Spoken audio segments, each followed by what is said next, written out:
This is an exclusive excerpt from the Stuph File Program with Peter Anthony Holder. We often hear of the plight of Jackie Robinson, the first baseball player to break the color barrier in the major leagues, and the subsequent racism and discrimination he faced in his career. There's another player who faced racial and also religious hardships long before Jackie. Back in 1938, life in the majors wasn't all sweetness and joy for Hammerin' Hank Greenberg. That's because he was Jewish. Ron Kaplan is the author of Hank Greenberg in 1938, Hatred and Home Runs in the Shadow of War. He joins us on the line right now from New Jersey. Hi, Ron. Hi, thank you for having me. Thanks for being on the program with us.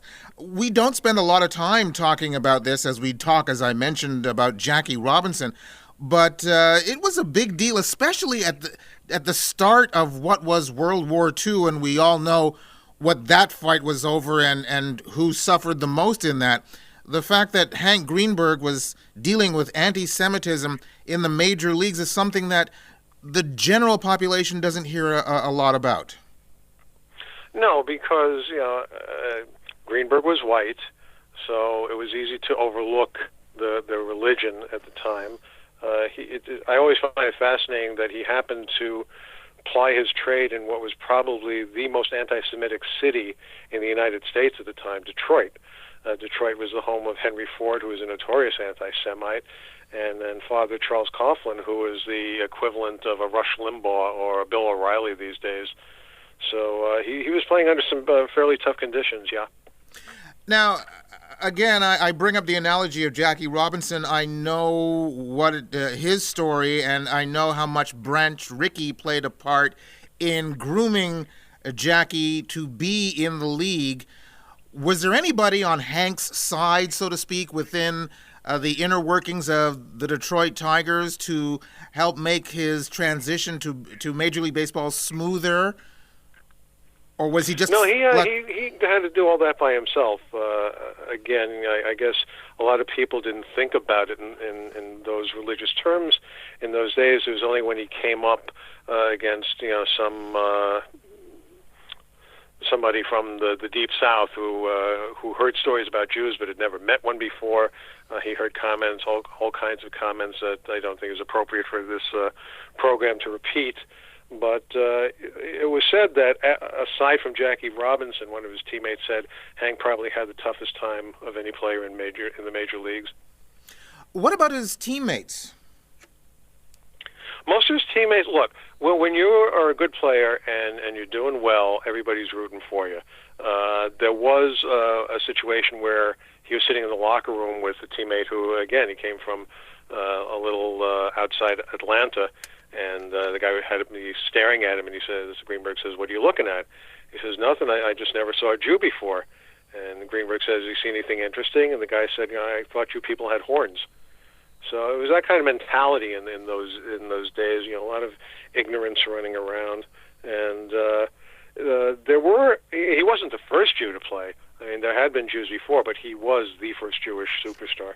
Yeah, we should mention he had quite the record. What, he had 40 home runs and 184 RBIs in one season alone, and he was the 13th player to ever hit 40 home runs in a year. I'm not sure of that number, but I know he still holds the third highest number of runs batted in. And he said he didn't really care about the home runs. It was his duty to drive in runs, so that's what moved him the most. And he was a two-time MVP. He's in the Hall of Fame. He was the first Jewish player to go into the Hall of Fame. Sandy Koufax was the second. So he is, just as Jackie Robinson was a light for his people, Hank Greenberg was a light for his.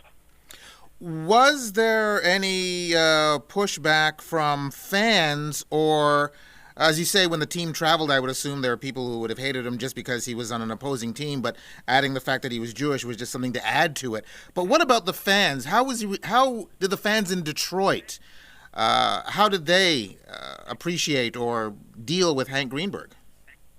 Well, you're right. When he's your guy, and especially a good producer as Greenberg was, they were all for him, and it only increased as he moved along his career. And he was, as I say, he was a role model for his people, and he refused to play on Yom Kippur, which is the most important day on the Jewish calendar, when the Tigers were in a heated pennant race in 1934, and they wound up losing the pennant that year. But he found a whole lot of respect from people who realized what he gave up to follow the tenets of his people. Now, as I mentioned, it's at the brink of World War II, and we all know the atrocities that took place during World War II and the blatant anti-Semitism that was rampant at the time. Did the war era shadow into this? I mean, I assume so, considering the subtitle of your book is Hatred and Home Runs in the Shadow of War. Right. As I did my research, I started looking just at the sports pages, but as 1938 went on and more things were going on outside of baseball, remember this is the heart of the Depression also, I started looking at the front pages, and it was frightening to see the headlines got bigger and bigger as things were going on in Europe, as Germany was invading Austria and threatening other surrounding nations. And this was noticed back home, of course. One of the things that I didn't realize when I was working on the book was how much things are the same now in a certain way. The United States is developing a policy where they don't want to accept Syrian refugees. Well, in 1938, the United States didn't want to take Jewish refugees.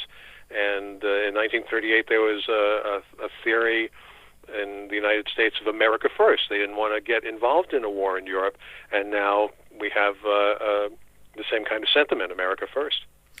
I know from experience that when one is different and you want to break into something in the mainstream, that sometimes family and friends will try and talk you out of it because you might be some kind of a trailblazer. When Hank Greenberg wanted to go into baseball, was everyone in his family agreeing to this? Oh, no. You know, his parents had come over from Romania in their late teenage, early 20s, and the father developed a good business, textile business, and there were 4 children in the Greenberg family, and he, just like all parents do, they want their children to achieve. They want them to be better than they were. He wanted all his kids to go to school. One kid became a lawyer, another became a school teacher, and Greenberg used to joke that he was the bum of the lot because he went into baseball. But after he did go into the game, and he did become celebrated and famous, his parents got used to the idea.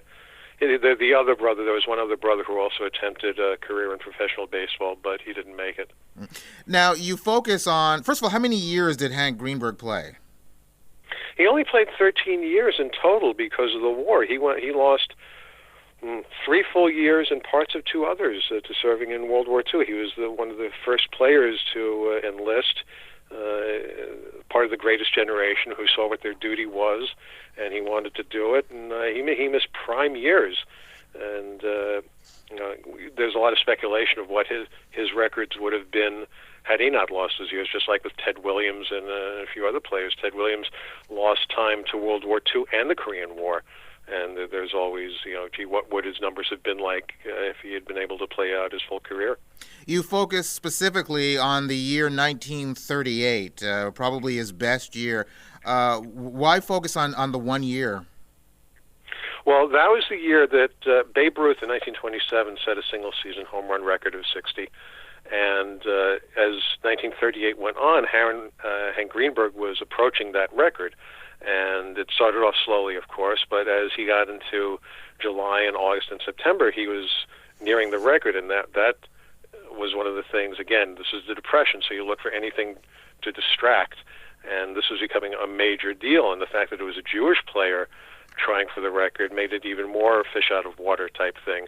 And he took a lot of abuse. There was a lot of speculation that pitchers would not give him good pitches to hit because they didn't want a Jew breaking the record. But in his own memoir, he denied that. He just said that as the season wore on, he wore out. There is an incident between Robinson and Greenberg that's very interesting. Really? Yeah. In 1947 was Greenberg's last year, and it was obviously Robinson's first year. Greenberg was playing for the Pittsburgh Pirates. The Tigers didn't want to pay his high salary anymore, so they released him, and the Pirates picked him up. And he's playing first base one day, and then Robinson bunted the ball, and the pitcher made a bad throw that Greenberg had to stretch for. He was playing first base at that time, and Robinson collided with him. So any doings between the African American and white players was magnified greatly, and people gasped and wondered what if there was going to be a fight. But instead of that, Greenberg helps Robinson up. In a subsequent at-bat, Greenberg and Robinson are together at first base again, and Greenberg says, I hope you didn't get hurt on that. And he says, I know you're having a tough time of it, but stick to it. You're one of the good ones, and I know you'll succeed. And Robinson was extremely grateful for that, and then talked Greenberg up a lot in the press afterwards. It's a fascinating story about a fascinating time. The book is called Hank Greenberg in 1938, Hatred and Home Runs in the Shadow of War. Ron, I thank you very, very much for taking the time to be on the program with us. Now, you also have a website. You also deal a lot with players who are, or sports figures who are Jewish, correct? Right. I actually have, the one you're talking about is Kaplan's Corner.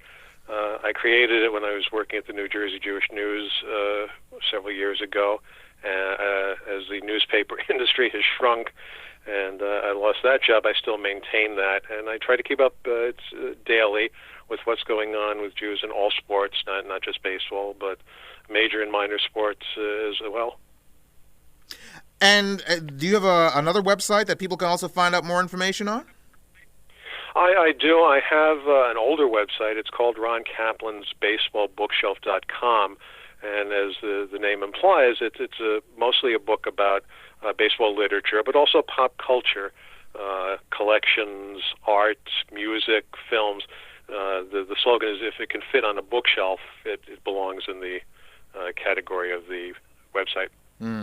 Again, fascinating story about Hank Greenberg, the book Hank Greenberg in 1938, Hatred and Home Runs in the Shadow of War. Ron, I thank you very much for being on the program with us. I thank you very much for having me. Ron Kaplan, author of Hank Greenberg in 1938, Hatred and Home Runs in the Shadow of War. You can go to my website at thestuffile.com, check out the show number for this program, which is show number 0400, and you'll find links to Ron's site, plus links to either Amazon.com or Amazon.ca, where you can order his book directly. You've just heard an exclusive excerpt from the Stuph File Program with Peter Anthony Holder. To hear any or all of the full hour-long shows, visit thestufffile.com. Stuph is spelled S-T-U-P-H. That's thestufffile.com. A presentation of Flying Fish Communications.